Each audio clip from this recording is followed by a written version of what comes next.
Hello dear surprises, here today we will continuing our important question series with engineering physics. So without wasting your time, let's get started. Hi, hello everyone, I am Suresh, no time pass, no any mode, only code.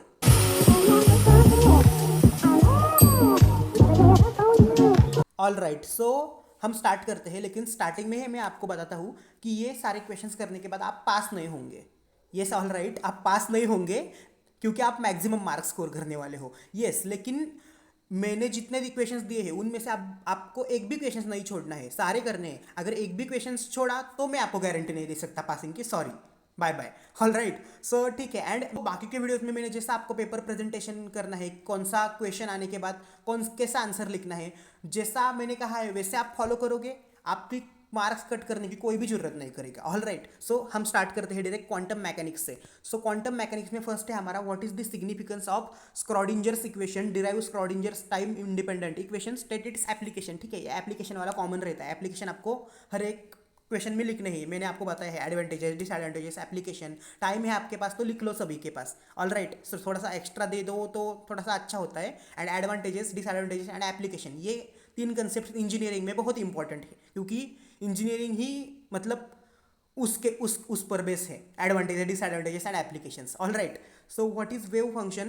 Write mathematical conditions of well behaved wave function. Next question, state Heisenberg uncertainty principle, explain it using the concept of narrow and borrow wave packet. Okay, next, derive an equation for engineering of particle enclosed in one dimension rigid box or in infinite potential wave. So state de Broglie's hypothesis. ये तो 100% आएगा, लिख लो, 100% आने वाला है. De Broglie hypothesis पता है ना आपको, 12th में भी हुआ है, बहुत ईजी है. De Broglie hypothesis, state expression for de Broglie wavelength in terms of velocity and kinetic energy. बहुत ईजी एक्सप्रेशन भी है. And what is de Broglie hypothesis, I think आपको पता भी होगा, पता है ना de Broglie hypothesis.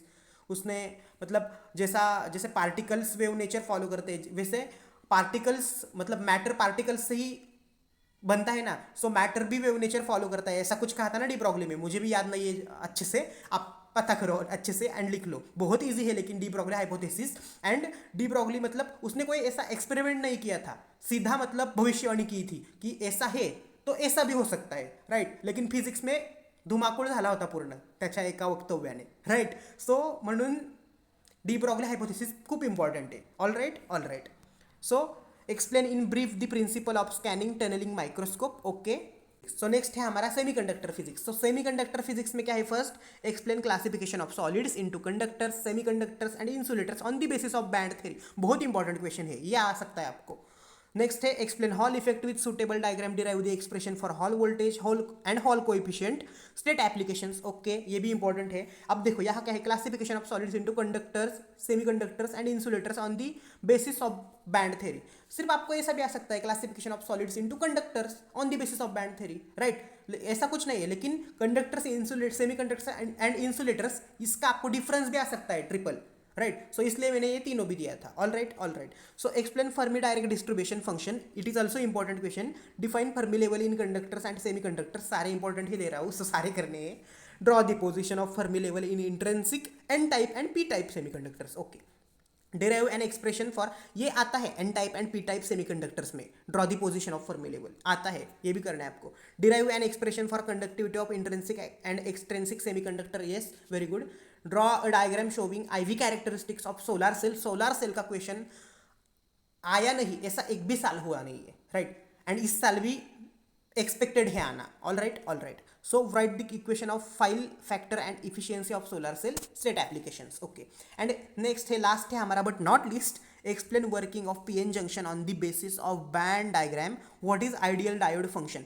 Ideal diode function का एक भी साल क्वेश्चन नहीं आया है, लेकिन आपको क्वेश्चन पड़ा होगा कि मैंने क्यों यहाँ दिया, क्योंकि मैंने आपको क्या कहा है, मैं PYQs को एनालिसिस करके भी दे रहा हूँ, रिपीटेशन को एनालिसिस करके भी दे रहा हूँ, लेकिन ऐसे कुछ क्वेश्चन है जो प्रीवियस ईयर में नहीं आए हैं लेकिन इस साल आ सकते हैं. राइट, ऐसा कुछ नहीं है सिर्फ PYQ करो एंड बल्ले बल्ले, ऐसा नहीं है. PYQs हर बार रिपीट नहीं हो सकते ना. Right, so what is ideal diode equation, ये एक बार एक आई थिंक मुझे तो नहीं मिला कौन से भी PYQ में, लेकिन इंपॉर्टेंट है इसलिए मैंने दिया. ऑल राइट, सो ये भी करना है आपको. Explain what is ideal diode equation, मतलब उसका एक्सप्रेशन पूछ सकते हैं, मैंने यहाँ व्हाट इज लिया. ठीक है, जैसा आपको क्वेश्चन होगा वो वैसे करो. PN जंक्शन का भी अकॉर्डिंग टू बैंड थ्योरी कर लो. नेक्स्ट है magnetism and superconductivity. So इसमें हमारा फर्स्ट है differentiate between diamagnetism, paramagnetism and ferromagnetism. It is expected question, it is very important and expected question in every year. All right, so next है हमारा define the terms magnetic field strength, magnetic induction, magnetization, relative permeability, magnetic permeability, magnetic susceptibility, obtain relation between them. It is also important and expected question. Why? Because आपको ये छोटे छोटे terms है ना, magnetic field strength, magnetic induction, magnetization, relative permeability, magnetic and permeability and susceptibility, ये जो terms है ना बेसिक ये आपको मालूम होना मतलब इंपॉर्टेंट है एंड एक्सपेक्टेड है आपके एज से, राइट। सो आपको सिर्फ डिफाइन करने के लिए बोलते हैं क्वेश्चन पेपर में, आपको सिर्फ डिफाइन करो कि ये क्या है, ये क्या है एंड उनका रिलेशन। अब ऐसा आ सकता है आपको define the terms magnetic field strength, magnetic induction मतलब बी, मैग्नेटाइजेशन कैपिटल एम, आपको पता है ना मैग्नेटिक फील्ड स्ट्रेंथ को कैपिटल एच से डिनोट करते हैं। सो ये तीन आ सकते हैं एंड मैग्नेटिक परमेबिलिटी, राइट। सो ये सब ये तीन आ सकते हैं। सो ये आ सकता है and obtain relation between them, इन तीनों में से कुछ तो है ना, आपको पता होगा रिलेशन इनमें से। और ऐसा आ सकता है define the terms relation permeability, magnetic permeability and magnetic susceptibility, obtain the relation between them. कुछ तो फॉर्मूला है इन तीनों में, इन तीनों में कुछ तो कॉमन एक फॉर्मूला है एंड इन तीनों में कुछ एक कॉमन फॉर्मूला है, आपको भी पता होगा, मुझे अभी याद नहीं आ रहा। I think psi is equal to 1 plus कुछ तो है, अब मुझे याद नहीं आ रहा, ठीक है। आपको पता चला ना कैसा क्वेश्चन है, all right, very good. So what is super conductivity and explain artificial magnetic field in brief, distinguish between type 1 and type 2 semiconductor state applications. ये अब एक्सप्लेन आर्टिफिशियल मैग्नेटिक फील्ड, ये मतलब एक बार ही आया होगा आई थिंक, और नहीं भी आया होगा, फिर भी मैंने यहाँ क्यों दिया, क्योंकि इस साल आ सकता है, राइट। सो ये भी करना है आपको। और what is super conductivity, unit का ही नाम सुपर कंडक्टिविटी है, सो ये क्वेश्चन आना मस्ट ही है, ऑल राइट। सो नेक्स्ट है हमारा what is critical magnetic field and explain Meissner effect in brief. So what is critical magnetic field and Meissner effect, ये दोनों कंबाइन भी आ सकता है, और only what is critical magnetic field ऐसा आ सकता है एंड सिंपल मतलब स्वतंत्रपणे explain Meissner effect in brief ऐसा भी आ सकता है। मैंने दोनों कंबाइन क्यों किए, क्योंकि नेक्स्ट है हमारा show that superconductivities are characterized by perfect diamagnetism, मतलब ये थोड़ा सा रिलेटेड है इसलिए मैंने कंबाइन कर दिया, all right, all right. So on the basis of orbital and spin motion of electron, spin motion of nucleus, explain origin of magnetism. All right, all right. So last here but not least, explain DC and AC Josephson effect or relation squid in brief with applications. अब यहाँ देखो explain DC and AC Josephson effect, मतलब ये तो दोनों आना आपको must ही है, जोसेफ्सन इफेक्ट आपको आना मस्ट ही है। एसी एंड डीसी में आपको डिफरेंस भी आ सकता है, और what is DC and AC Josephson effect आ सकता है। मैं यहाँ कंबाइन क्वेश्चन क्यों देता हूँ, क्योंकि आपको क्वेश्चन आता है 5 मार्क्स, 6 मार्क्स, 7 मार्क्स, कभी कभी 8 मार्क्स को भी आता है, लेकिन प्रोबेबिलिटी कम है थोड़ी। सो बड़े बड़े मार्क्स के लिए आता है, सो इतना बड़ा ही क्वेश्चन आता है आपको, सिर्फ ऐसा नहीं आता व्हाट इज सुपर कंडक्टिविटी, कहा गया ये देखो what is super conductivity 2 line का आंसर, ऐसा नहीं आता। ब्रीफली आपको एक्सप्लेन करना पड़ता है सब कुछ, एटलीस्ट 1 पेज और 2 पेजेस, ऑल राइट। बड़ा क्वेश्चन होगा तो 3 पेजेस एटलीस्ट, ऑल राइट। सो आपको भी पता है कैसा आप लिखते हो, all right. So explain squid in brief, all right. ये स्क्विड बहुत ही इंपॉर्टेंट क्वेश्चन है, मुझे भी आई थिंक याद नहीं है कि PYQ में आया है या नहीं, आई थिंक नहीं आया है स्क्विड, लेकिन इस साल इंपॉर्टेंट है, स्क्विड आ सकता है आपको, ऑल राइट। करना है आपको, मैंने जितना कहा है उतना करोगे, आप पास ही नहीं मैक्सिमम मार्क्स स्कोर करोगे, राइट।